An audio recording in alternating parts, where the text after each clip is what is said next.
Olá, saudações a todos. Vamos hoje a uma aula de exemplo. Hoje nós vamos praticar um exemplo devido à necessidade que eu vejo de muitos projetistas, uma recorrência na solicitação de galpões. Sejam galpões industriais, que para o Corpo de Bombeiro é um I1, um I2, um I3. No Corpo de Bombeiro dos vossos estados, das vossas cidades, vocês vão encontrar as classificações dos galpões. Classificação por uso e por carga de incêndio. O uso industrial tem 3 tipos, o I1, o I2 e o I3, que seria baixa, média e alta carga de incêndio. E aí vocês vão olhar quantos megajoules representa cada um deles, até 300 megajoules seria o I1, de 300 a 900, dependendo da localidade, 800, 600, vão ter que consultar os vossos estados. Entre essa faixa de 300 até 900 aproximadamente, até 1.200 em algum lugar, consultem, façam as consultas nos vossos estados, quantos megajoules. Vocês vão encontrar médio, e o I3 acima de 1.200 megajoules, fazendo uma suposição. Isso varia bastante estado para estado, o que é considerado baixo, médio e alto, mas é uma faixa em megajoules, e essa faixa em megajoules nada mais é do que a quantidade volumétrica, a quantidade de massa da sua carga de incêndio. Vamos imaginar que vocês trabalhassem com espuma expansiva, e vocês tivessem lá os produtos para espuma expansiva. Somado o volume desse material que você tem dentro do galpão, somado multiplicado pela carga potencial calorífico dele, vocês vão ter a quantidade em megajoules de carga calorífica de incêndio, né, de potencial calorífico de incêndio máximo, né? E aí vocês vão consultar e saber se é um I1, I2 ou I3. E também tem uma demanda muito alta de galpões de armazenamentos, J1, J2, J3 e J4. Novamente, vocês vão classificá-los de acordo com a quantidade máxima de potencial calorífico, né? De carga de incêndio, seja madeira, seja plástico, seja, enfim, o material que estiver sendo estocado naquele galpão. Existem outros também, existe uma classe muito costumeiramente confundida, que são os mercados, né? Às vezes a pessoa classifica lá como comercial 1, 2 ou 3, e se ele tiver um depósito, ou for tipo atacarejo, né? Que é aqueles mercados que embaixo você tem as gôndolas de venda, e logo acima já estão os módulos de rack de armazenamento. Aquilo é um atacado, aquilo é um armazenamento, aquilo é muito mais um J2, J3, J4 do que um comercial. Então, classificar a sua edificação no Corpo de Bombeiro como baixa, média e alta carga de incêndio é fundamental. Isso é um outro assunto, isso não é SPDA, isso é proteção contra incêndio, mas fica aqui a dica de como vocês classificarem a edificação de vocês. Para quem não sabe como pesquisar, por exemplo, vamos lá, vamos dar um exemplo prático aqui. Vamos pegar o Corpo de Bombeiro da minha cidade, Corpo de Bombeiros, Minas Gerais. Olha, Minas Gerais, todo o Corpo de Bombeiro, ele possui uma página inicial, aonde você vai verificar na sua página inicial do Corpo de Bombeiro, legislação. Normalmente está lá para baixo, você procura aqui legislação e norma. Dentro de legislação e norma, você tem as instruções técnicas.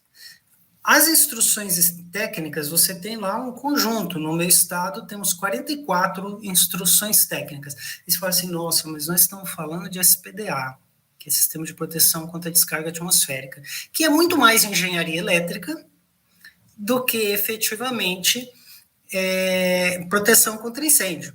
Não, isso é um engano. Às vezes as pessoas colocam o SPDA como puramente engenharia elétrica, ou arquitetura, ou como construção civil. Sim, sim, mas a construção, todas as edificações, elas são um todo. E o SPDA, a primeira pergunta, D1, né, o dano D1, é choque elétrico, proteção contra tensão de toque, tensão de passo, ou uma descarga direta nas pessoas, né? Proteção contra choque. D2, proteção contra incêndio. O dano 2, segundo a NBR 5419, parte 2, que é gerenciamento de risco, D2 é incêndio. Opa! Então, quer dizer que a 5419 está intimamente ligada à proteção contra incêndio também. E por isso, proteção. E quem é o órgão que tem jurisdição sobre a proteção contra incêndio? O Corpo de Bombeiro.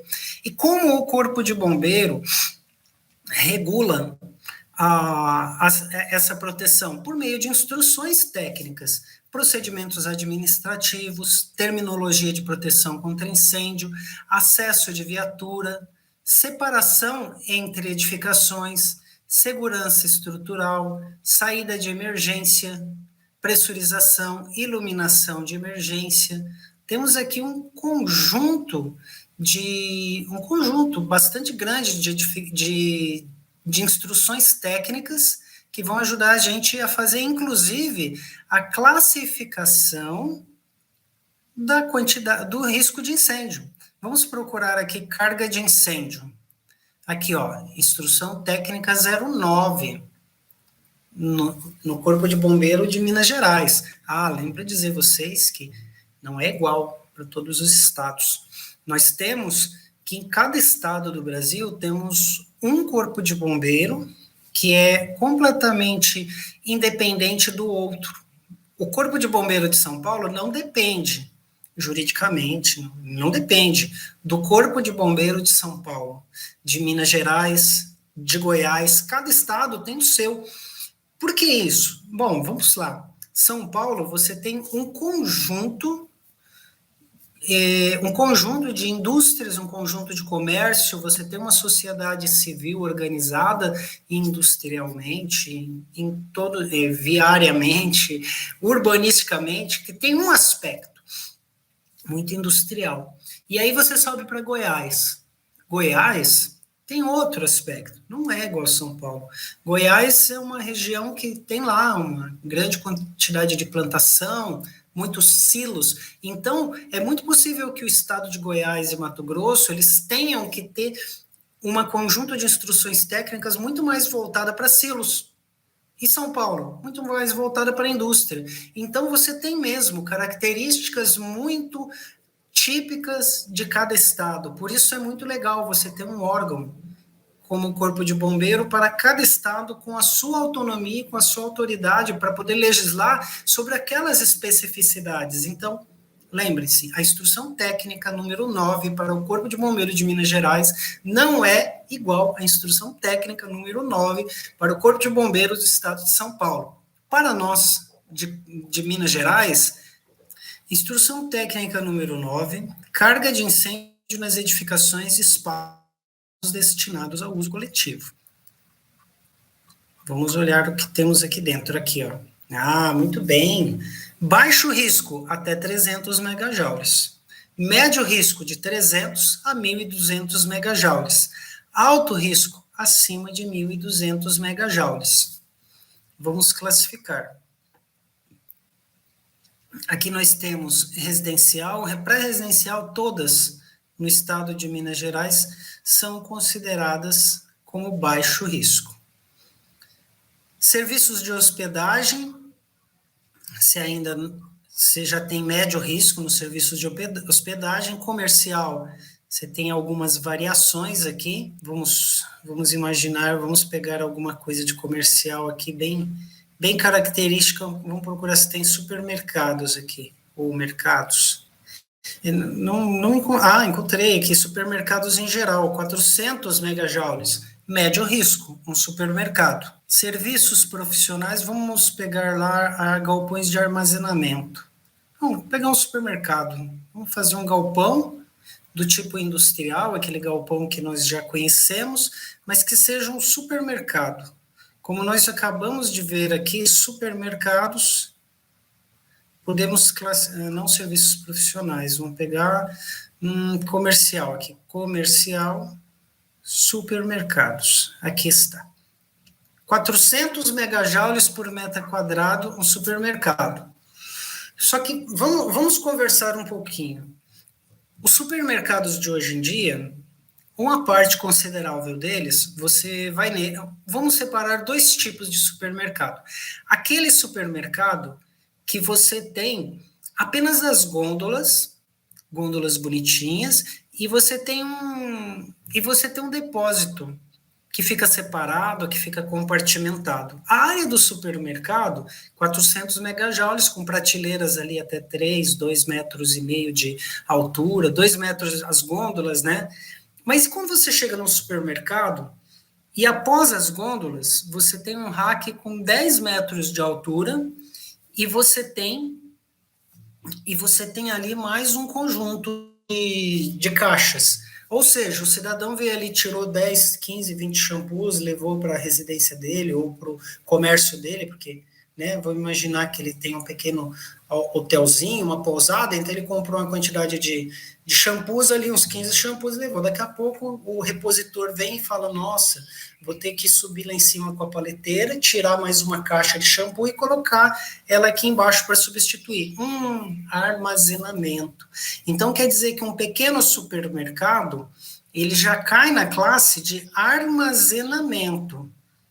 Vamos procurar não é enganoso, é bem enganoso, porque a princípio, a principal atividade é comércio, é supermercado, é um C2 aqui, como nós vimos, né? Vamos voltar aqui, vamos olhar mais, olha lá, o C2, né, para o corpo de bombeiro. Mas aí você vai precisar consultar armazenamento. Já fiz essa pesquisa, é um J4. Vamos dar uma olhada no J4. Aqui, J4. Depósitos e similares, com carga de incêndio alta. Peraí, vamos juntos. Se vocês já classificaram como 400 megajoules, apenas uma prateleira de 3 metros quadrados, certo? 400 megajoules. Vamos fazer uma analogia bem simples, bem simples mesmo. 3 metros quadrados, 400 megajoules. 12 metros quadrados, 3, 6, 9, 12, 4 vezes mais. 1.600 megajoules. Lembram que até 1.200 é médio? E acima de 1.200, eu vou voltar lá, para que vocês possam acompanhar o raciocínio. Aqui está, ó. Baixo, 300. Médio, 300 a 1.200. Bom, um C2, 400 megajoules, certo? Só que quando um C2 é um comércio como um supermercado que tem apenas uma altura de gôndola com 3 metros, ele tem 400 megajoules mesmo. Se você somar, vinho, se você somar o açúcar também, ele é carga de incêndio. Se você somar o óleo, todos os elementos que estão na prateleira e verificar a carga calorífica, 400 megajoules. Gôndolas de 3 metros. Mas quando ele parte para estocar, ele tem 4 vezes mais, 1.600. Acima de 1.200 é alta carga de incêndio. Então, de fato, nós estamos falando de um J4. Vê que é simples a dedução de que é alta carga de incêndio. Vamos voltar aqui, ó. Indústria, não é indústria, cadê? Depósito, ó. Depósitos e similares com alta carga de incêndio, J4. Que maravilha. Então, significa que nós teremos lá, nesse nosso atacarejo, alta carga de incêndio. Viram como que é necessário fazer a consulta, a instrução técnica do Corpo de Bombeiro, número 9, para Minas Gerais, para determinar se é alta, média ou baixa carga de incêndio? Viram que bacana? Agora nós vamos avançar um pouquinho no entendimento Temos aqui, ó, uma tabela também para ajudar na classificação, altura em metros, de 1 a 10, depósito de açúcar, alcatrão, entre outros elementos.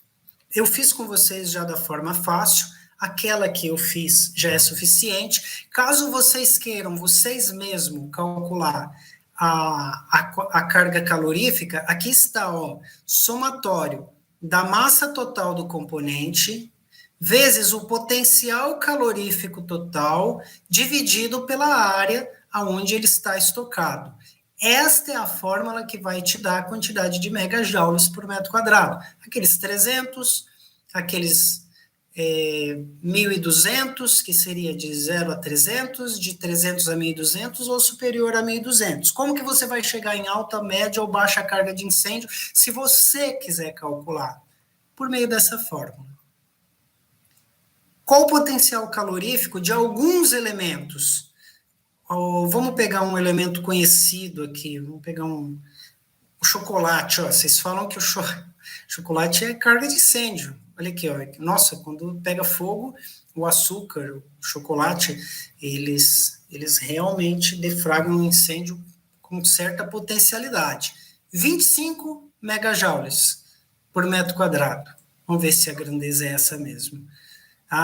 Megajoules por quilograma.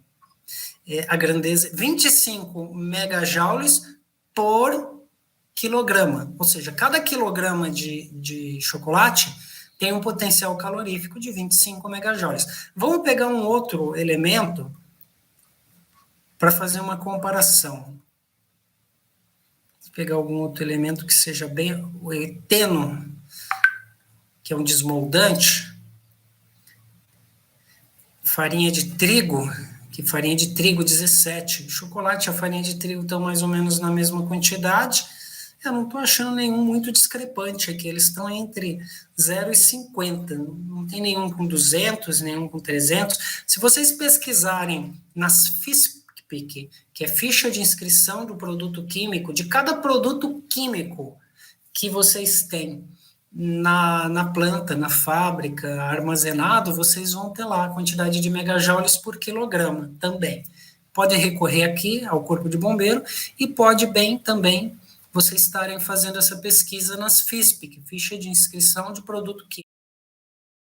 Dessa forma, entendemos que o nosso atacarejo é um J4. Pela instrução técnica do Corpo de Bombeiro, é um J4. Aí, visto ser um J4, deixe-me apresentar para vocês a carinha do nosso projeto, que está uma igreja, que nós já trabalhamos um pouco ela, vamos trabalhar um pouco mais, um campinho de futebol, uma residência e é um bairrinho, né? Uma quadra de um bairro. E aqui nós temos o nosso atacarejo, onde as pessoas desse bairro vão estar fazendo as suas compras. Bom, classificamos como um J4. Vamos fazer o gerenciamento de risco para determinar qual é o grau de risco dessa edificação para a NBR 5419. Vamos estar utilizando o aplicativo que eu já ensinei para vocês. Vamos pegar um exemplo, vamos fazer este exemplo, né? Nós temos um teto retangular com uma estrutura plana. É uma estrutura plana esse nosso telhado. Não há nenhuma chaminé e não é uma coleção de áreas. Das 3 opções, nós temos um teto reto com uma estrutura plana. Vamos fazer a escolha. Vamos pegar as medidas no nosso desenho. Vamos lá. Fomos até em campo e anotamos as medidas, ou tivemos acesso ao projeto e anotamos a medida. Vamos pegar pelo telhado a medida? Legal. Vamos pegar pelo telhado. 80 metros, ok? Por 80 por 80. Retangular. Vamos pegar o pé direito. 13 metros e 80 de pé direito. 80 por 80 por 13 metros. e 80. Então, nós temos 80 de largura, temos 80 de profundidade, temos uma altura de 13,8, 13,8, aqui está. Alguns softwares usam ponto, outros usam vírgula. O AutoCAD mesmo não aceita vírgula. O Excel, por sua vez, pede que você utilize a vírgula. E se você está usando um software e outro, às vezes dá uma confundida. Acho que todo mundo passa por isso. É uma estrutura cercada por outros objetos mais altos? Verifique. Na verdade, tem uma igreja lá, esse predinho é da mesma altura. Eu acho que não é não tem um entorno, não tem mais entorno, né? Mas eu poderia afirmar só por essa quadra, pois eu posso desenhar mais coisas ao redor, mas só por essa quadra que é uma estrutura que os arredores cercada por objetos da mesma ou menor altura. É um ambiente rural? Pô, dá para saber pouco aqui. Mas vamos fazer uma suposição que seja um ambiente urbano.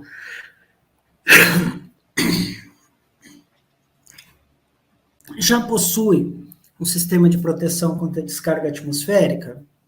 Vamos juntos. Nós queremos passar isso no corpo de bombeiro, desejamos oferecer segurança, sabemos que tem alta carga de incêndio. O gerenciamento de risco, ele não vai te dizer qual é o grau de risco, mas ele vai te dizer se o risco total calculado é inferior ao risco tolerado. Então, ele vai te dizer se o risco que você calculou para aquele conjunto de medidas é aceitável. É isso. Ele não vai dizer para você, olha, isso aí é risco 4, porque ele não sabe o gerenciamento de risco.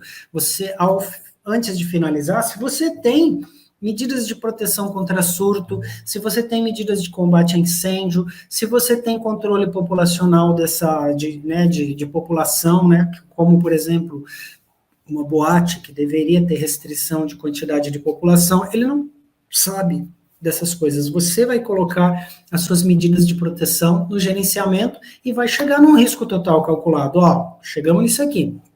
Mas o tolerado, 10 a menos 5 para vidas humanas, 10 a menos 3 para perda de serviço ao público, 10 a menos 4 para perda de patrimônio público, 10 a menos 3 para perdas financeiras. Você vai isso, você vai comparar com esses riscos tolerados. Vamos admitir, vamos fazer a admissão de uma SPDA classe 4, que é aquele mais simples, né, cujo raio da esfera rolante é 60 metros. Vamos fazer essa consideração. Vamos considerar que há uma barra de equipotência, pelo menos, classe 4. Pelo menos classe 3, né? Classe 3, 4. Vamos colocar aqui a coisa mais simples. Há uma estrutura espacial de proteção? Olha, não há. Eu não coloquei aqui no galpão de estrutura metálica. Foi proposital eu não ter colocado no galpão de estrutura metálica. Porque o galpão de estrutura metálica ele já vem consigo com N proteções. Porque ele não é de fora. Eu coloquei aqui uma casinha, um supermercado de 80 por 80, cujas paredes são de alvenaria, o telhado é de cerâmica. Eu fiz aquilo que eu sei que é o mais perigoso, mais problemático. Porque o mais simples, vocês vão saber resolver, fazer classe densidade. Vamos pegar aqui a norma, vamos fazer a simulação que esteja aqui no meu estado. Minas Gerais, né? Minas Gerais, esse estado. Vamos lá procurar a parte de gerenciamento de risco. A parte que diz sobre aonde. Aqui está. Quando você utiliza essa metodologia, que é lá na figura 6, na figura 7 da NBR 5419, parte 2, e você georreferencia, e você procura dentro do mapinha a sua posição, como nós ensinamos nesse slide, você tem que, esse, por exemplo, aqui, ó, que está em Joinville, você pega as coordenadas do Google Maps, por exemplo, a coordenada 26,6 e 49,3, onde está Joinville, traça o X e o Y no mapa, coloca o círculo em cima e você vai ver que, de acordo com a coordenada cartográfica do Google Maps, você tem uma georreferenciação em cima do mapa de quantidade de densidade de descargas atmosféricas, que vai resultar em 9 descargas atmosféricas por quilômetro quadrado por ano. Bom, se você fizer a mesma coisa para a minha cidade, a mesma, não outra coisa, a mesma coisa para a minha cidade. Vamos lá, Google Maps. Você fez aqui o Google Maps, control aqui na cidade, vamos colocar aqui, lista E, vamos pegar aqui, ó, o que nós temos aqui? 22,8 e 46,38. Essa é a coordenada do Google Maps, ou seja, temos a coordenada N e S, N e W. Bom, vamos pegar depois as letras que dizem respeito a essa coordenada, hoje é de altitude, que fica assim. Vamos lá procurar, nos estudos, vamos procurar a norma. Vamos abrir ela de forma que fique simples, esse caminho que estamos fazendo. Parte 2, né, é que nos interessa, que a gente sabe disso. Vamos lá, vamos achar o mapa. Bom, aqui está. O mapa nós desejamos, mapa de Minas Gerais, 22 e 46. No Google Maps, aqui está, a gente acha 22 e 46. Vamos aproximar um pouquinho mais desse desenho. Aqui, 46. 47, 48, 46, 46,2 aproximadamente. Então, se você sobe do eixo X em direção, achou aqui, minha cidade. É justamente nesse pontinho aqui. Vamos voltar ao Google Maps e vamos verificar se confere. 46,3, 22,8. 46,3, aqui aproximadamente. 22,8, aqui aproximadamente. Vamos facilitar a vida das pessoas, colocando isso lá no pente de forma mais fácil das pessoas se enxergarem. Daqui. Vamos puxar também essa legendinha. Vamos abrir o pente aqui e vamos traçar. O objetivo mais simples. Todas as pessoas vão ter nos seus computadores. Eu suponho que vão ter. A gente tem chance de ter, né? Vamos traçar aqui. Em vermelho, que tal? Em vermelho, legal. Vamos pegar 23,8. Um pouquinho mais para baixo, né? Aqui.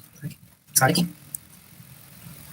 Por. É bem divisa, minha cidade. Por 46, aproximadamente. Aqui. 36,2 aproximadamente. É bem esse pontinho aqui. Então, assim, uma reta muito grossa, que dificulta um pouco a visualização, mas fica muito evidente que está entre 7 e 9. Eu vou adotar a pior possibilidade entre as duas, vou tentar uma zona de transição entre duas cores, 7 e 9. Eu vou adotar que seja 9. Aqui. Dão 9 esferas atmosféricas por quilômetro quadrado por ano. Chegamos nisso.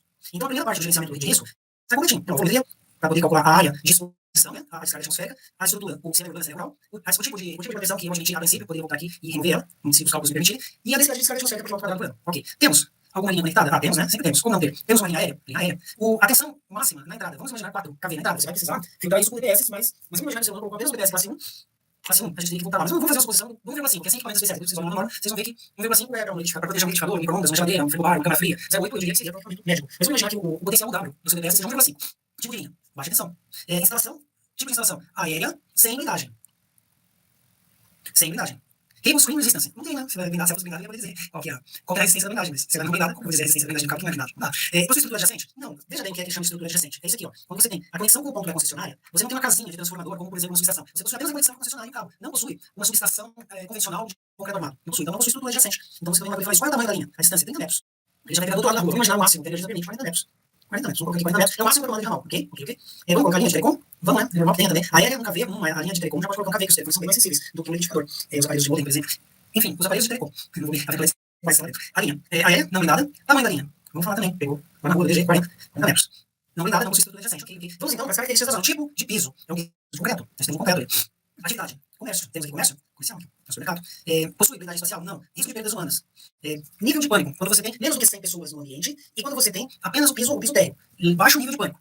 Você teria mais do que 100 pessoas dentro desse supermercado? Bom, você tem 80 por 80. Se você tem 80 por 80, automaticamente você tem 6.400 metros. Vamos imaginar que 10% disso seja para administração. Vamos falar que você tem 5.000 metros quadrados. Se você tiver uma pessoa a cada 5 metros quadrados, um dia cheio desse supermercado, você terá 1.000 pessoas. Nossa, você começou a se aproximar de um nível interessante, que é a quantidade de pessoas. Vamos imaginar que você não ultrapassa 1.000 pessoas. Você tem uma plaquinha lá dizendo, a votação máxima desse ambiente é 500 pessoas. Vamos ver que tipo de pânico que isso é. É sempre importante voltar e consultar norma, consultar material de treinamento, consultar sempre. Vamos lá? Ao nível de pânico. Grau de risco, né? Nós já conversamos, já fizemos. Para Minas é ID9, para São Paulo é ID14. Mas nós estamos procurando nível de pânico.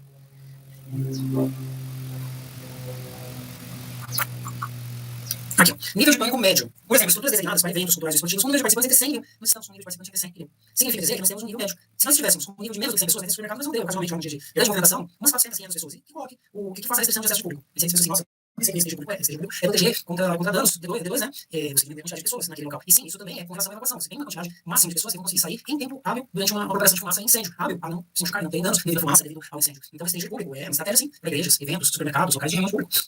Mas o mercado é C2, C1, J4, não é F1, F2, F4, ou F8, reunião pública. É o comércio com reunião pública.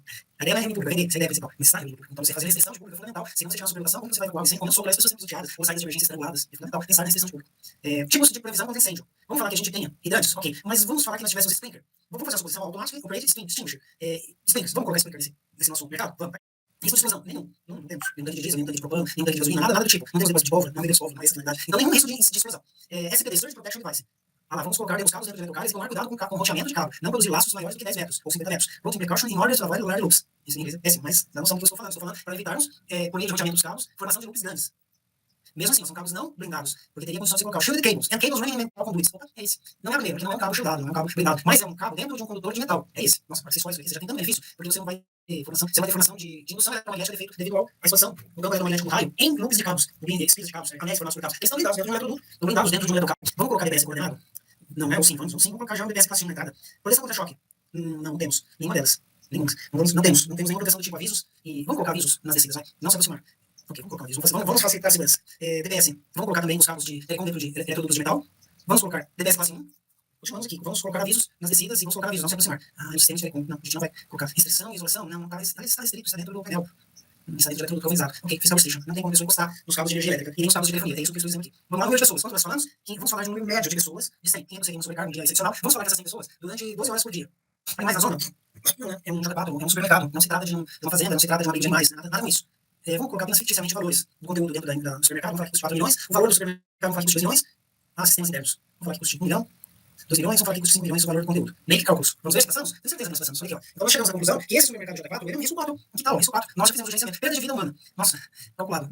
9. Aliás, 0. Será que a gente só colocar os DBS e arrancar o SPA? será? Nós podemos voltar no cálculo, né? E revisar essa parte. Bom, sabemos. Eu também sabemos que eles vão perguntar isso. Eles vão perguntar para você, para fazer esse gerenciamento, do zero, perda de vidas humanas, será que você não pode voltar lá e remover o risco 4 e colocar sem SPA? E colocar só os DPS, DPS de telefonia, DPS de telefonia, DPS de instalações elétricas? Talvez. Perda de serviço de energia, mercado de energia. E a gente falou que o risco tolerado é 10 menos 3, e ele está com 10 menos 5. Perda de telefone, né? Vai perder o telefone, não vai perder ninguém. Se tiver uma central para emergência, com incêndio, procura responder, vai perder também? Não, não vai, porque o risco tolerado seria 10 menos 3 e ele está com 10 menos 5. Perda total econômica, não. Ok. Vamos start aqui. Outro last velho. Vamos retomar o cálculo. Nós vamos tentar tirar isso aqui, ó. No Lightning Protection. Vamos ver só nisso. O que pega? Eles estão tirando Lightning Protection. O SPA classe 1, 2, 3 ou 4. Next, vamos repetir tudo. Vamos repetir tudo e vamos andar. Rapaz, não é que tem passa. Quer dizer que você ainda consegue não colocar o SPA. Bom, se você for um ser humano que está ali trabalhando com o corpo de bombeiro e você precisa, e você já entendeu que você tem Sprinkler, olha só, você tem Sprinkler na edificação, e você já entendeu que o Sprinkler é suficiente e que, né, caso aconteça um incêndio, ele vai atuar automaticamente, os DPS estão protegendo contra entrada de raios pelas redes de energia elétrica e telecom. Se você, na sua análise, entender que isso é legal, tá bacana, passa sem o SPA. Olha que máximo. Passa sem o SPA e aqui você já pode justificar. Conforme o corpo de bombeiro, verifique, conforme o corpo de bombeiro, você pode justificar esse supermercado, isso aqui, ó. Vamos pegar o checklist do corpo de bombeiro, da IT41, ó. IT41. Vamos procurar aqui a parte, ó. 6.9. Sistema de proteção contra descargas atmosféricas. Você vem aqui e coloca aqui, conforme. Não aplicável. Este supermercado, segundo o gerenciamento de risco, ele possui medidas como Sprinkler, ele possui medidas como DPS para linha de sinal e linha de energia elétrica, ele possui medidas, a questão do grau de risco em população, a restrição de população, ele possui medidas tais que no caso de um incêndio, ele não é risco para R1, é perda de vidas humanas. Não é risco de choque, não é risco de incêndio por conta de dos para porque não é aplicável o gerenciamento de risco. Você colocar, não se aplica, fazer esse embasamento teórico, fazer esse descritivo e explicar assim para o bombeiro, ó, não se aplica. Ou você pode voltar no gerenciamento de risco e falar assim, não, eu acho que eu vou continuar fazendo, isso é legal o gerenciamento de risco. Você poder manipular medidas de proteção contra incêndio. Você volta aqui e fala assim, pô, legal, eu quero modificar uma outra aqui que eu acho que é significativo. Ah, aqui, ó, 9, vou colocar 9. Nossa, olha só, eu perdi 2 segundos aqui. Deixa eu deixar aqui. 80, 13,8. Aqui. Eu deveria só conquistar aqui, eu deveria ter colocado o logo dessa velho. Mas vamos lá, colocar estruturas da mesma altura, urbano, não Lightning Protection Device. Vamos fazer aterramento, olha só. Sabe o que isso significa? Se você falar que você vai fazer o Surge Protection, né, o Lightning Protection Device a partir do Electronic Buzzer, que é você colocar uma barra de potencialização. 5 segundos dela. Vamos colocar no, de princípio. Ok? Vamos colocar valores de linha, né, que a gente já falou. Aí aéreo, 1,5. Low voltage, ok? Aí um shield também, né? Todos eles não lidados, infelizmente não lidados. Vamos colocar 40 metros de banda de normal. Vamos colocar aéreo também, um KV. Ok? Line lente, 40 metros, aqui está. Ok? No Special Hazard, concreto, né? Piso de concreto. Comercial, estilo de escolha aqui, comercial, vamos colocar comercial. Perda de vida humana, nada especial, risco médio de pânico, nós falamos da população de 500. Ninguém vai encostar. Nas descidas, physical restriction, no protection, electrical insulation. Ah, vamos ver esse aqui, ó. Effective soil potentialization. Como assim? Como assim? Nós temos um piso de concreto usinado com malha pop. Se a gente aterrar a malha pop que tem um mesh quadriculado de 10 por 10, 15 por 15, 20 por 20, você tem uma potencialização efetiva do solo. Isso é a seu favor. Risco. Nós estamos falando de um risco alto, certo? J4, carga alta de incêndio. Baixa, média ou alta? No provision. Vamos falar o mínimo, extintor. Mas não, extintor vai explicar. Protection bem, uma zona de risco. Light protection, shield cables no commit, né? Shield cables no commit, nada faz português, metade em inglês. Vamos colocar os cabos de energia elétrica, telefonia, com metálicos. Vamos colocar um DBS classe fundamental, isso é fundamental. Os cabos de telecom, eles são restritos, eles ninguém gostar disso, não é? São áreas técnicas que não são acessíveis para as pessoas. O número de pessoas nós falamos 500, nós falamos que a duração dessas pessoas não sei por ano. Provavelmente aqui nesse momento a gente vai ter isso de cálculo. Vamos falar 10 horas por dia, 300 horas por mês, horas por ano. Vamos pegar um cálculo aqui. Ok, calculadora, 10 horas por dia, vezes 10 horas por dia, vezes domingo não vai funcionar, então vamos falar 24 horas, 24 dias por mês, vezes 12. Vamos ver quantas horas pegamos, 2.888 horas, 2.880 horas. Vamos falar aqui. Nós temos aqui sistemas internos de 1 milhão, o valor da estrutura 2 milhões, o valor do conteúdo 4 milhões. Eu vou voltar e rever alguns pontos do cálculo.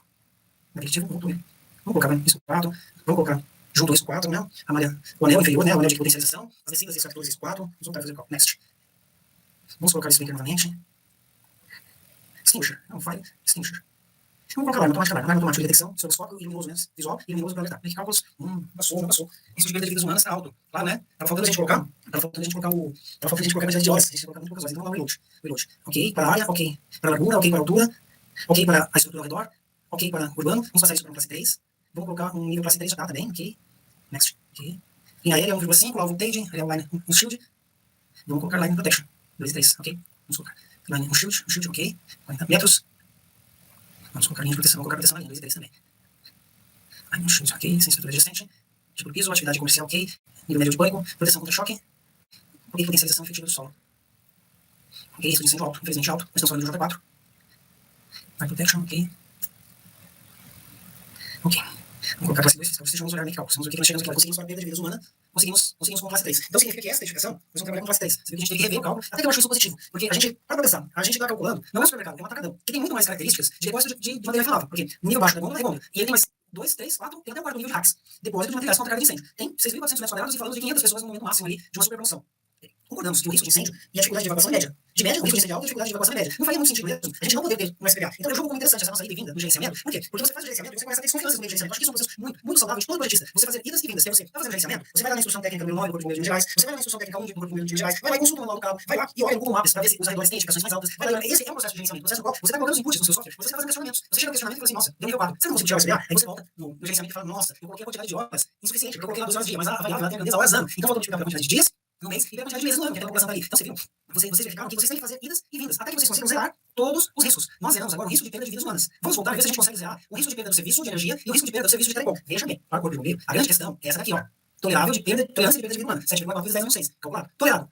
10 anos 5. Então aqui, você já passou. Você já consegue usar um risco 3, se você considerar a perda de vidas humanas, seja por danos de choque, por eletrocução, seja por danos de incêndio. Né? Você não tem D3, seria uso de equipamento especial. Você trata de um hospital com UTI. Não se trata de um lugar onde tem um equipamento de manutenção livre. Então D3 não. D2, você já passou. Mas não dá vontade de ver esse vermelhinho aqui zerar. E falta pouco também para ele zerar. Mas precisamos da perda de telecom já está quase zerado. Vamos voltar e vamos dar um jeito de zerar isso também. Não queria que perdesse o telefone e nem a energia elétrica que vem da rua. Vamos lá. Aqui potencial 11. Vamos considerar uma linha de forçada. Vamos colocar aqui classe 2. Vamos voltar um pouquinho. Linha aérea.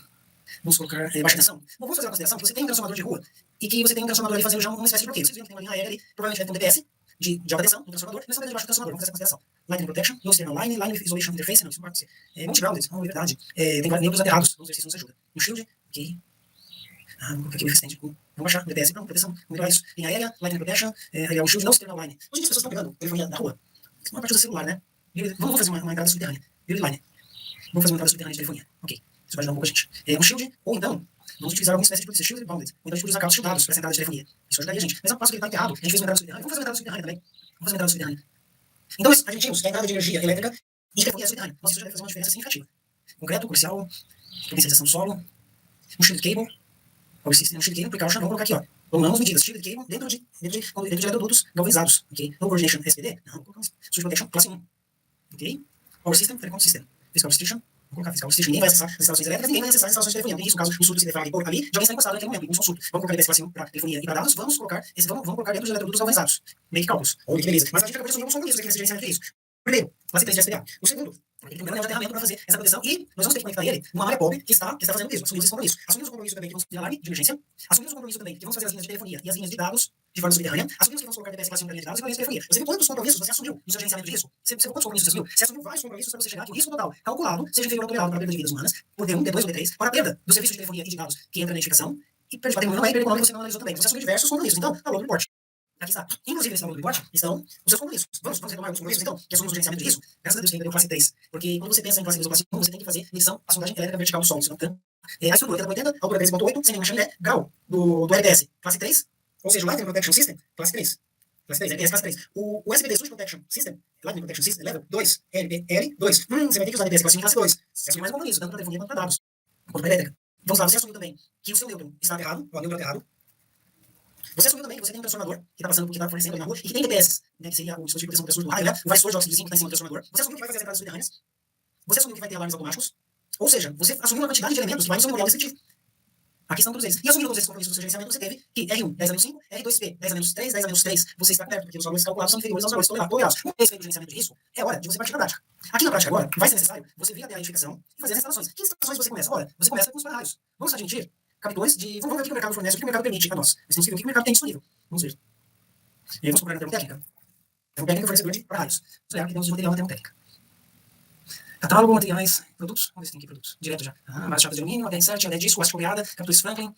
Captação. Vamos olhar o que eles têm aqui. Captores Franklin, mastro, mini captores em latão. Gosto muito de trabalhar esses carinhas aqui. Olha os mini captores aqui em latão. Vamos ver. Medidas que eles têm. Mini captores em latão, 250 milímetros. Eu queria mais, eu queria uma altura maior. Mini captores em bachata. Vamos olhar o que eles têm de mini captor em bachata. Vamos ver 600 milímetros. 600 milímetros e 300 milímetros. Vamos usar esse de 300 milímetros. 600 milímetros. Ele tem uma cobertura maior. 0,6. Aqui é vírgula, 0,6. Okay. Utilizamos 0,6. Eu me lembro que o 0,6 eu consigo utilizar ele a quase 12 metros. Mas eu vou colocar a 10 metros. Por que 10 metros? Porque é 80 por 80. Eu vou ter uma medida exata. 0,6, ok. Vamos colocar captores. Esses elementos que eu estou riscando aqui, eles vão ter eles, obrigatoriamente nós vamos ter que colocar barras chapas conectando ele, porque esse é um material de metal, esse é um material de telha cerâmica. Vou colocar aqui. Vou distribuir eles na cunheira, que é um ponto de tolerância. Multiplicar por 6. Vai estourar, eu acho. Ah, não estourou muito, até faltou um aqui, na verdade. Deixa eu simplificar por 7, tá? Indo até o final. Vamos lá. Aqui temos pequenos captores. Nós precisamos traçar as curvas do eletrogeométrico do Franklin para verificar se ele está atendendo. Isso será fundamental. Vamos verificar.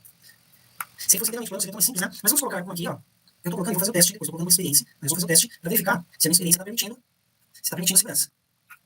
Quanto seria um mesh? Olha, seria possível fazer por malhas. Vamos por malhas, é uma solução. O eletrogeométrico com malhas. Quanto seria uma malha para o captor tipo 3? Vamos voltar lá e vamos olhar uma malha para o captor tipo 3. Aliás, por grau de risco tipo 3. Vamos olhar.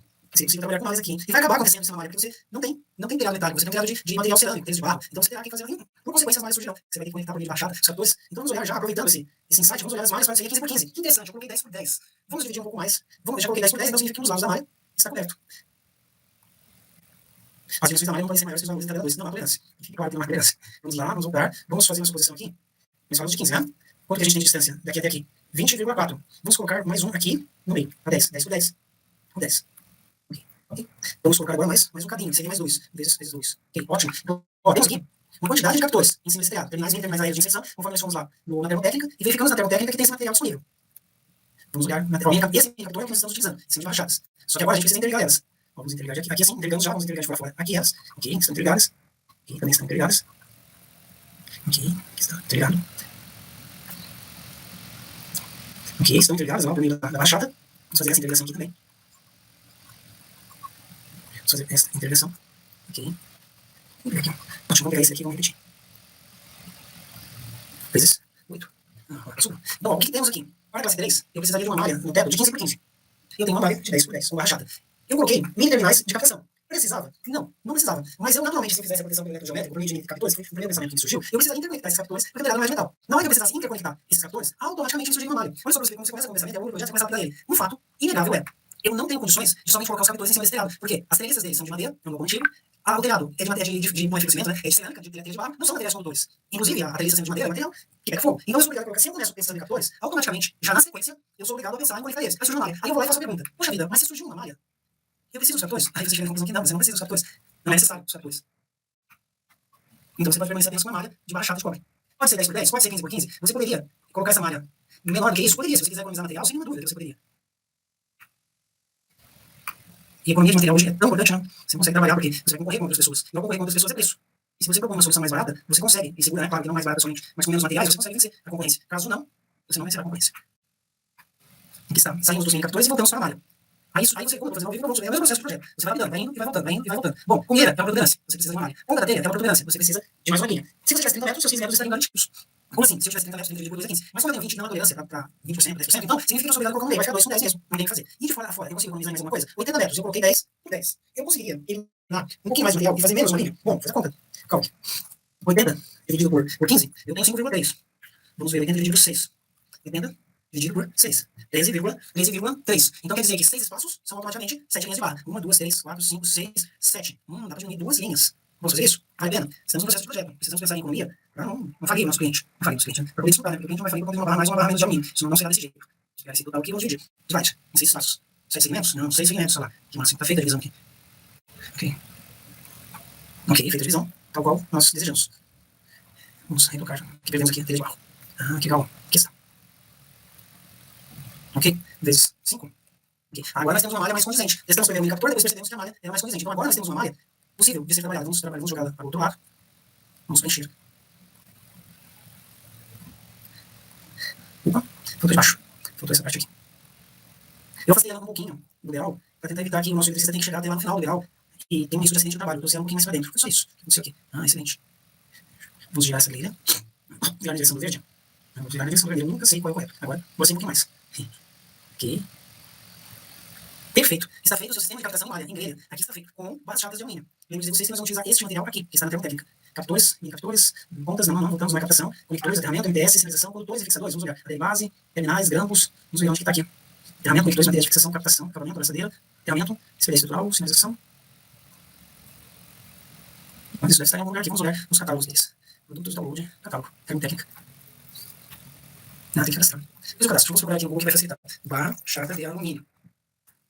É essa barra chata aqui que vocês estão vendo. Ela vai no telhado, fixada no telhado. Você está vendo aqui na parede. Mas é possível fazer isso aqui, ó, com madeira base. Você colocar a madeira base, que seria isso aqui mesmo. Aqui você vai colocar uma cola na base, colocar o suporte, colocar a barra e fixar a barra. Isso vai ser feito aqui. Vou colocar a barra chata de alumínio, SPDA, telha cerâmica. Vem aqui. Ó, é possível alguns métodos. Vamos olhar. Essa pessoa aqui fixou, furou, direto do telhado. Não é talvez o melhor modo. Tem outro método aqui. A pessoa também perfurou o telhado. Tem outro método aqui da Paratec, olha que interessante, que ele tem fixadores para a telha cerâmica. É legal conversar com o fornecedor de madeira fixa, que você cola ele também.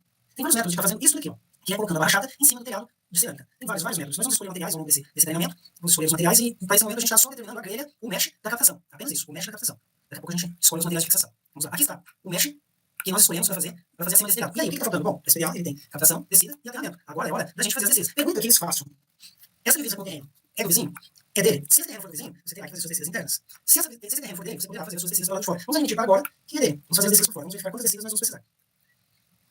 Classe 3, lembrem-se? Lembrem-se disso, classe 3. Descidas a cada 15 metros. Que ótimo. Nós fizemos o mesh parecido com isso já. 13,3. Significa que a cada uma desses meshes, você será obrigado a fazer uma descida. Vamos fazer a descida. Aqui está. Uma descida. E as descidas? A gente pode variar. Vocês viram que mexe, você não pode, você não tem tolerância. Não é possível você variar. Mas e as descidas? Vezes outro. Não deu mais. Aqui está. Essa aqui você vai ser obrigado a trazer para o cantinho aqui. São duas descidas que vão ficar com um pouco menos por causa do grau, né? Que é essa descida, você vai ter que, ela vai estar com 11 metros aproximadamente, e essa descida que vai estar com 11 metros aproximadamente. Vamos medir. Se você tem 13 metros com essa descida, você tem 11 metros com essa. E agora você precisa fazer descidas aqui. Vamos verificar quanto que seria uma descida daqui até aqui. 13 metros. Então, se você fizer uma descida aqui, perto dessa porta, a metade desse caminho aqui, assim, ó. Aqui. Vai ter que conectar com o alto. Ok. Vai ter que fazer uma conexão aqui. Não tem muito remédio para isso aqui. Aqui, pronto. Faz assim, ó. Bacana. Aqui está uma descida. Ou faz assim, vai ficar um pouquinho mais bonito. Ok, tá aí uma descida. Esse daqui você conectou de fora a fora aqui. Agora vamos fazer mais uma deste lado com a mesma proposta. Aqui está. Então, sabemos, agora tem uma complicação. O que seria essa janela aqui? Como que você vai fazer uma descida nessa janela? Bom, você vai ter que conversar com o seu arquiteto, se é possível. Se o arquiteto dividir essa janela em duas. Se o seu arquiteto falar assim, não é possível dividir essa janela em duas. Então, nessa hora, você vai voltar para a questão dos grandes vãos e para aquela outra questão referente ao que a norma te dá de fuga, né? Que é, como que eu vou dizer para você, não de fuga, de isenção, de exceção. É uma questão de exceção. Você não tem muito remédio. Você não tem como fazer descida por onde simplesmente não é possível. Vamos colocar essas que já são possíveis. Vamos colocar do outro lado também. E aí nós vamos fazer o questionamento, primeiro, se nós já temos a quantidade, porque nós descemos muito o número de 13, de 15 para 13, de 15 para 11. Será que a gente já não tem a quantidade de descidas suficientes? Possivelmente. Vamos fazer essa descida aqui também, ok? Ok, vamos verificar. Se já estamos com a quantidade de descidas necessária. Vamos verificar. Ok, está. Vamos verificar, porque vamos dividir. Ó, nós temos aqui, ó, calculadora.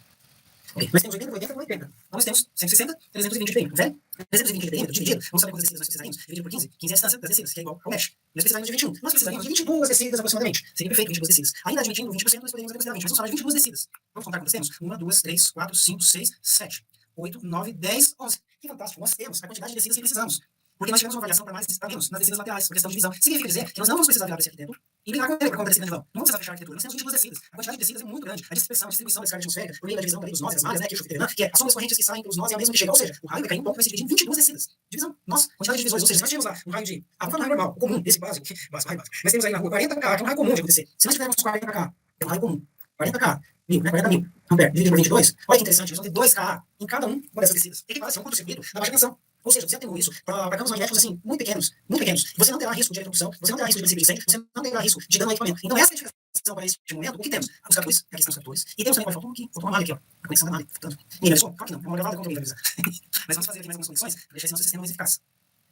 Já começamos bastante com esse cliente. Não vem chorar com essas barrinchadas que eu estou utilizando mais aqui no finalzinho, para poder fazer essas descidas aqui, ó. Tá vendo? Essas descidas bonitinhas. Eu estou furando aqui, o Beraldo chegando aqui em cima. Então, estou produzindo só mais um caminhamento para descarga atmosférica, só isso que eu estou produzindo. Aí o cliente vem com a miséria, não, esse cabelo está mais caro, não, para. Eu estou oferecendo mais caminho para descarga atmosférica, estou oferecendo meios, deve distribuir melhor. É só isso que eu estou fazendo. Porque na hora que você calcula, você tem números, na hora que você vai projetar, você se depara com situações de curva de telhado, que você vai precisar de um pouco mais de eletroduto, um pouco mais de cabo, um pouco mais de bachata. Você vai se deparar com situações de campo e vão ter variações. Eu já estou olhando aqui uma situação que se eu não fizer um mesh de 15, mas trouxer um pouquinho mais para cá de banda, eu vou facilitar o primeiro eletricista. Eu vou facilitar o trabalho dele, evitar que ele tenha que ir lá na beirinha do telhado. Vou também melhorar a divisão. Caso a descarga atmosférica ocorra nesse ponto aqui, ela vai encontrar um caminho para cá, para cima, ao invés de ter que ir lá, voltar, dar a volta aqui. Enfim, vou ver mais caminhos para a descarga atmosférica, facilitando o trabalho no meio desses. Neste momento nós temos um mesh de captação, conforme ideia 54/19 parte 2. Temos descidas, conforme acabamos de ver na tabela 4, de 15 em 15, para isso 3. E o que está faltando agora?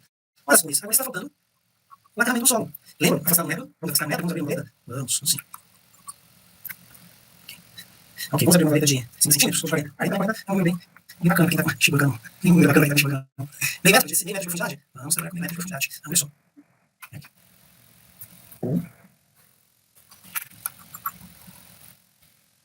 Três, ok, agora vai. Meio metro de profundidade de valeta. 1,5. Ok, aqui está. Essa grama, tirei toda a grama do sujeito. Aqui está, ok. Deve ter conhecido, né? Mas aqui está a valeta que nós precisávamos. Então, aí você vai falar, poxa, mas tem um piso aqui que já foi feito. Agora eu não deveria fazer o piso. Não posso ficar afastando demais esse condutor? Poderia, mas não tanto, o dobro, 2 metros. Porque ele vai ajudar a diminuir os gradientes. Caso uma descarga atmosférica venha a descer, se eu fico afastando demais ele, eu posso criar gradientes no solo. Não é o caso que eu quero. Nós vamos ter que abrir, não tem remédio, não? E qual método disso? Vai ter que operar. É isso. Nós vamos abrir essa valeta já sem puxou antes que o cliente vir para você e diga que não quebra essa valeta. Ponto 4 também. E ponto 4. Então vamos fazer o projeto antes da construção, né? Aí você consegue já ter essa valeta junto com a edificação sem ter que ficar destruindo. Limitada em centímetros. Eu sei disso. Ok. Vamos fazer o outro lado também? Vamos lá. 1 metro. Ok. Ainda sorte que esse terreno é dele, porque se o terreno fosse o vizinho, ele não poderia fazer a valeta do vizinho, ele ia fazer por dentro do supermercado, o que ia ser mais difícil. Essa é uma questão interessante. A gente chama no projeto de arquitetura, o que a gente chama depois da edificação feita. Depois da edificação feita, escolamento, vai ter que abrir o solo. No projeto, você não tem muitas dores de cabeça, porque você vai fazer isso no momento que está executando, sem instruções. Ok. Está, abrimos o concreto dele. Olha aqui, que não show demais com isso. Agora nós vamos trabalhar com essa valeta aqui do solo. Abrimos o piso, agora nós vamos trabalhar com esta aqui. Já fechou. Ok. Legal, os próximos alunos eu vou deixar esse material já feito e eu não vou ficar abrindo valeta aqui na hora toda da aula. 81, 82, vamos fazer 82. Não, fazer 82,4. Maravilha. Vocês não entenderam por que 82,4? Porque tem 4 centímetros de valeta. tenho 40 centímetros de valeta e estou afastado 1 metro. Agora eu consigo abrir essa valeta até ela no final. Ótimo, perfeito, aqui está.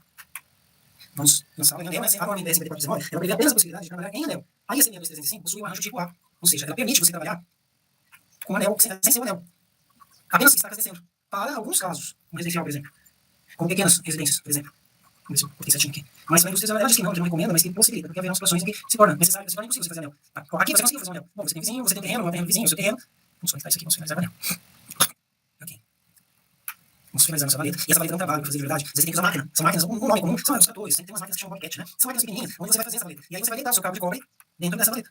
Vamos abrir aqui também, para ela ficar de fora. É um anel, tem que ser um condutor de anel. O bom desse condutor de anel é que tudo que estiver dentro do anel não tem tensão de passo, não gera tensão de passo. E aí te resta o seguinte, todas as descidas você terá que conduzir para este eletrodo de cobre que vai dar aqui dentro. Deixa eu fazer um eletrodo de cobre aqui pra gente. E que distância?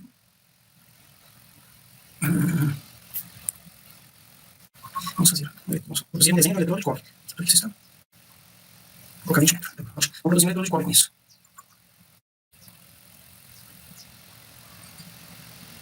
Vocês vão ver que nem tem que fazer eletrodo de cobre. Apagar, ocultar. Configura. Ok, criar grupo. Ok. Criar grupo. Vamos dar volume para ele. Vamos falar que isso tem ponto 1. Fica bem grosseiro, mas vai aparecer, só para aparecer o desenho que eu estou fazendo ali. Vamos apagar este. Vamos dar uma corzinha para esse eletrodo. Isso é vermelho mesmo. Estou trabalhando já com uma cor de pigmentação. Vamos descer ele até lá. Esse é o eletrodo de aterramento. Ah, ótimo, olha ali. Aqui está. O seu eletrodo de aterramento que estava faltando no seu desenho. Então, aqui temos a malha superior, temos as descidas e temos o eletrodo de aterramento. A pergunta é, vocês precisam de hastes para complementar isso? Pergunta. Vocês vão ter que interligar todas as descidas aos eletrodos? Isso é um fato, não é uma pergunta. Isso é um fato. Todas as descidas vocês vão ter que interligar para o eletrodo de aterramento. Absolutamente todas as descidas. Isso ocorrerá. Mas a base do seu projeto, para este nosso supermercado, está aqui. Fizemos o gerenciamento de risco, conseguimos entender que é uma SPDA classe 3, assumimos alguns compromissos no gerenciamento de risco, um deles é que vai ter alarme e detecção de fumaça, o outro é que vai ter restrição de público a 500 pessoas, o outro é que nós vamos usar DPS coordenados classe 1 na entrada e classe 2 nos quadros de distribuição, que nós vamos aqui potencializar todas as ferragens, que nós vamos utilizar a metodologia da SPDA classe 3, que é um mesh de 15 por 15, descidas a cada 15 metros, e o eletrodo de aterramento a gente vai dar uma olhadinha, ver se precisa de eletrodos complementares, e assumimos vários compromissos. Então, na hora da gente mandar o memorial descritivo, todos esses compromissos, eles vão entrar em jogo. Você tem que cumprir. Para que o risco total calculado seja compatível com as medidas de proteção aplicadas em campo e que sejam inferiores ao risco tolerado pela norma. Correto? Vamos dar uma olhadinha no eletrodo de aterramento. Vamos fazer rapidão esse cálculo do eletrodo de aterramento. Vê se nós precisamos de hastes. Aqui nós temos uma malha de 82 por 82. 82, vamos lá. 82 por 82. Qual é a área dessa malha? Vamos lá, calque, novamente. 82 vezes 82. Olha, nós temos uma área dessa malha de 6.724. Pergunta que eu lhes faço. Qual é o raio de uma figura plana circular semelhante a essa? Vamos falar aqui que a área do círculo é igual a πr quadrado. Olha as coisas. Se a área é 6.724 dividido por π dentro da raiz quadrada, esse seria o raio. Então vamos dividir esse elemento por 3,14, que é o π, ok? E vamos dividir esse elemento pela sua raiz quadrada. Dividir pela sua raiz quadrada, não. Colocá-lo dentro da raiz quadrada. Temos que o R é igual a 46. Como é que eu faço para saber? Esse é o R, né? Como é que eu faço o raio da esfera equivalente na esfera do círculo? Não é mais uma área quadrada. Tem uma área que proporcionalmente, se fosse um círculo, teria um determinado raio. Calculamos o raio dessa área. Mas tem que calcular a coordenada dela. Vamos olhar a tabela, então, e a gente já tira essa dúvida. Se precisamos de hastes complementares. Esta é a pergunta. Eletrodos complementares. É um classe 3? É um classe 3. L1 seria 5 metros. Qual é a condição que nós precisamos atender? Que RE seja maior ou igual a L1. Ora, RE é 46. L1 é igual a 5. Então, logo, 46 é maior ou igual a 5. Ou, né, os dois têm que fazer maior que 5. Então, logo, não é necessário eletrodos de aterramento, não faz em nosso junto. Mas eu estou tão acostumado a meter haste, a cavar haste de cobre aqui, para poder conseguir fazer esse serviço. Não. Você não precisa cavar haste de cobre aqui. Porque 5419, por meio do cálculo de compensação por meio de eletrodos verticais, diz para você que se o raio da esfera equivalente à área que você tem em metros quadrados for maior que 5 para a classe 3, você não precisa de eletrodos de compensação. Então, logo, não é necessário eletrodos de compensação. Você fala assim, nossa, o que você está falando? Foi isso aqui, ó. Haste de cobre fixada no solo. Estou falando disso. Essa haste de solo aqui, ó. Estou falando de você ter que fixar hastes de cobre no solo para você fazer o aterramento. Não, não é necessário pela norma. Tem gente que acha que sempre é necessário colocar haste de cobre para fazer esse aterramento. Não. Então veja, já houveram algumas economias. Você vai passar apenas um anel de aterramento, como norma PET. Você vai fazer um descida com fita. Claro, óbvio. Você vai ter que colocar aqui um desconector, um elemento de desconexão para medida nas descidas. Isso ocorrerá. Vamos fazer aqui um ponto 4. Esse nosso símbolo representa um desconector. Vamos fazer igual a esse. O catálogo da DEM, que é baseado nesse, e coloca símbolo de desconector assim. É gigante, né? Mas aqui é um desconector. Então o que você tem? Captação por malha, mexe 15 por 15, descidas a cada 15, no total de 22 descidas, uma malha de cobre com cabo 50 mm, uma afastada no metro de edificação enterrada de 1 metro. Temos um grande vão, isso foi muito positivo para o nosso projeto, porque nós podemos sobre esse grande vão avaliar se havia necessidade de interferir no projeto arquitetônico, não é. Temos um SPDA funcional. Não temos ainda as medidas internas, como o DPS, tem algumas coisas que ainda estão faltando, vamos especificar os materiais. Mas, basicamente, este projeto está resolvido. Esse projeto está plenamente resolvido e atendendo. Claro que nós vamos ter que verificar onde está a entrada de energia. Se a entrada de energia estiver nessa rua, na onde tiver o padrão, assim como aqui está nessa igreja, você precisará colocar uma DPS classe 1. Mais para dentro da edificação, você terá que colocar as bases de potencialização a cada 20 metros. Mais para dentro, você terá quadros de distribuição com DPS classe 2. Assumindo, você terá que colocar uma placa de identificação na entrada dessa edificação dizendo assim, lotação máxima, 500 pessoas. Você terá que verificar se o detector de alarme de incêndio, que detecta uma fumaça de incêndio, e vai fazer o alarme sonoro e visual por nível de som e luz, das pessoas saírem rápido, está funcionando. Se as entradas não estão destruídas, por exemplo, fica as portas de evacuação, todas elas fechadas, como aconteceu no Batins. Mas, basicamente, você está com o seu projeto pronto. Agora é determinar a lista de material e o memorial descritivo. Por esse momento, essa aula finaliza. Obrigado.